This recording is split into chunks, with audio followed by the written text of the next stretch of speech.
Welcome to our continuing series, Questions and Answers for a World in Crisis, from the words of Sri Aurobindo and the Mother. New Birth, Part 2. From Sri Aurobindo. All yoga is in its nature a new birth.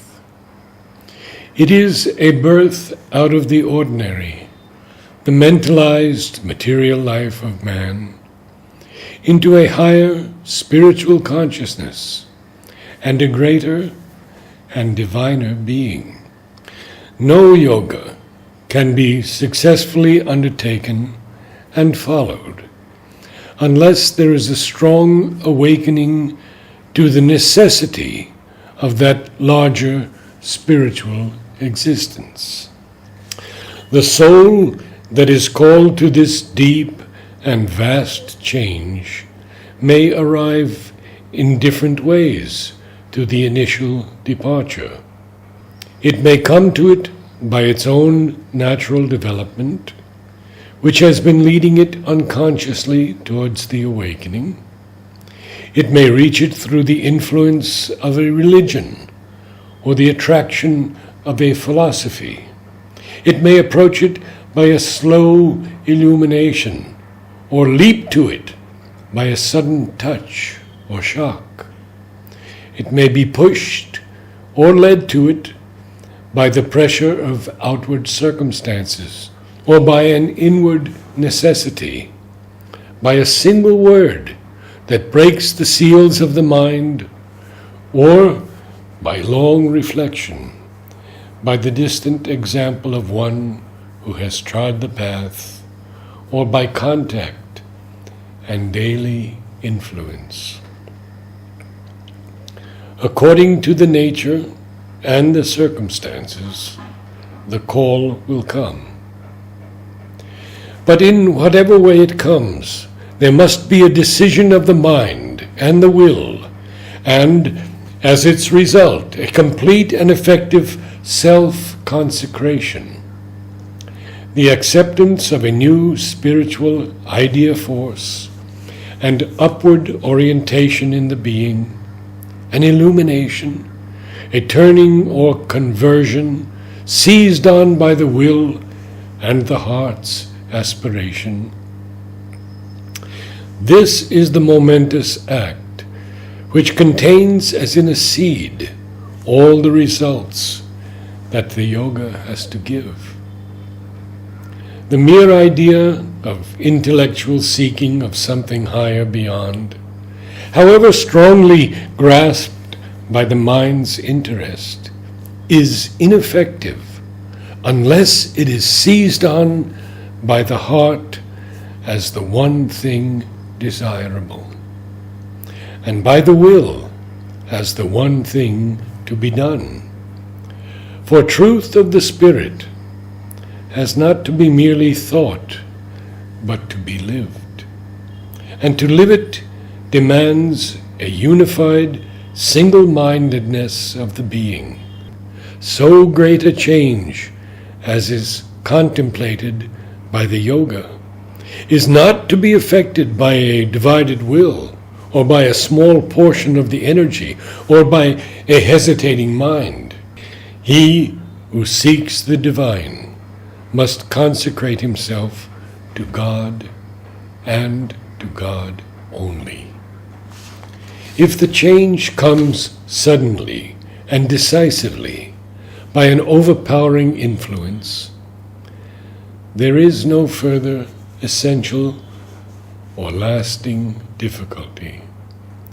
The choice follows upon the thought, or is simultaneous with it, and the self-consecration follows upon the choice. The feet are already set upon the path, even if they seem at first to wander uncertainly, and even though the path itself may be only obscurely seen, and the knowledge of the goal may be imperfect.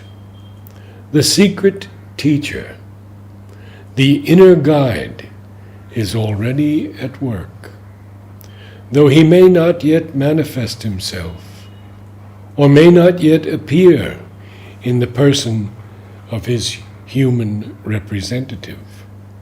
Whatever difficulties and hesitations may ensue, they cannot eventually prevail against the power of the experience that has turned the current of the life. The call, once decisive, stands. The thing that has been born cannot eventually be stifled. Even if the force of circumstances prevents a regular pursuit or a full practical self-consecration from the first, still the mind has taken its bent and persists and returns with an ever-increasing effect upon its leading preoccupation. There is an ineluctable persistence of the inner being, and against it, circumstances are in the end powerless, and no weakness in the nature can for long be an obstacle.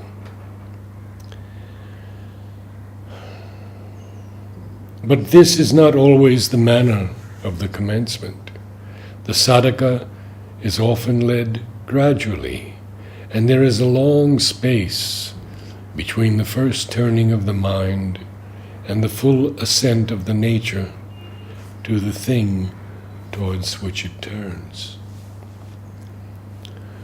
There may at first be only a vivid intellectual interest, a forcible attraction towards the idea, and some imperfect form of practice.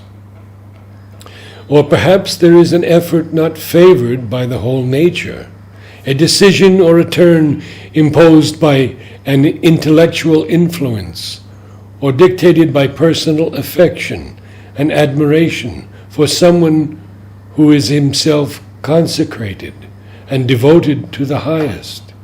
In such cases, a long period of preparation may be necessary before there comes the irrevocable consecration. And in some instances, it may not come. There may be some advance.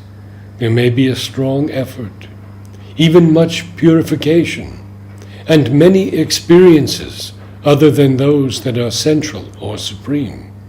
But the life will either be spent in preparation or, a certain stage having been reached, the mind, pushed by an insufficient driving force, may rest content at the limit of the effort possible to it.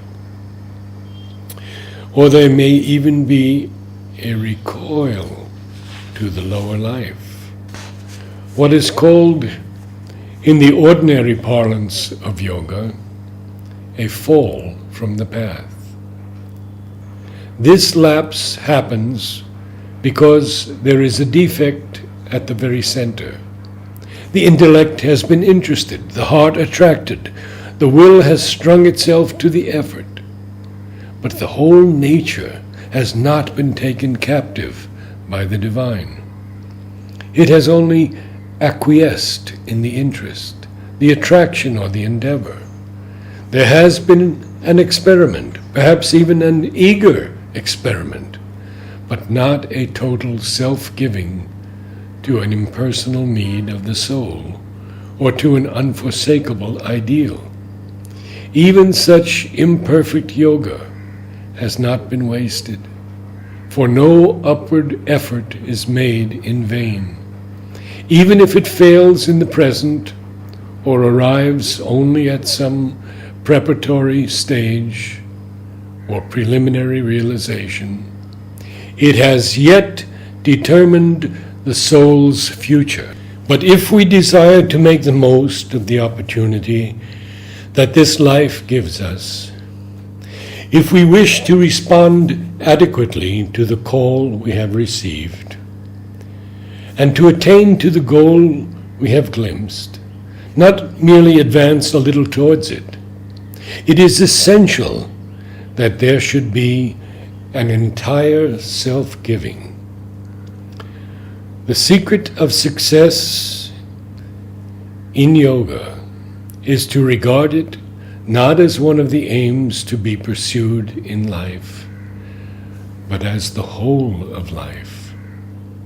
Such a passage from the human to the divine, from the divided and discordant to the one, from the phenomenon to the eternal truth, such an entire rebirth or new birth of the soul must necessarily involve two stages. One of preparation, in which the soul and its instruments must become fit, and another of actual illumination and realization in the prepared soul through its fit instruments.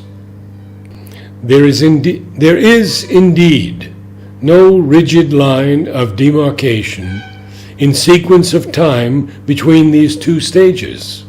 Rather, they are necessary to each other and continue simultaneously.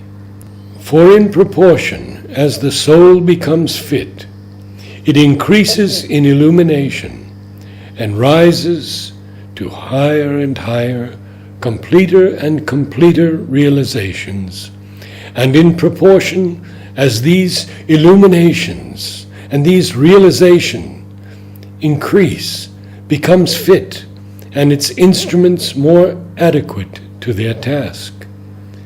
There are soul seasons of unillumined preparation and soul seasons of illumined growth and culminating soul moments, more or less prolonged, of illumined possession, moments that are transient like the flash of the lightning, yet change the whole spiritual future. Moments also that extend over many human hours, days, weeks, in a constant light or blaze of the sun truth. And through all these, the soul, once turned Godwards, grows towards the permanence and perfection of its new birth and real existence.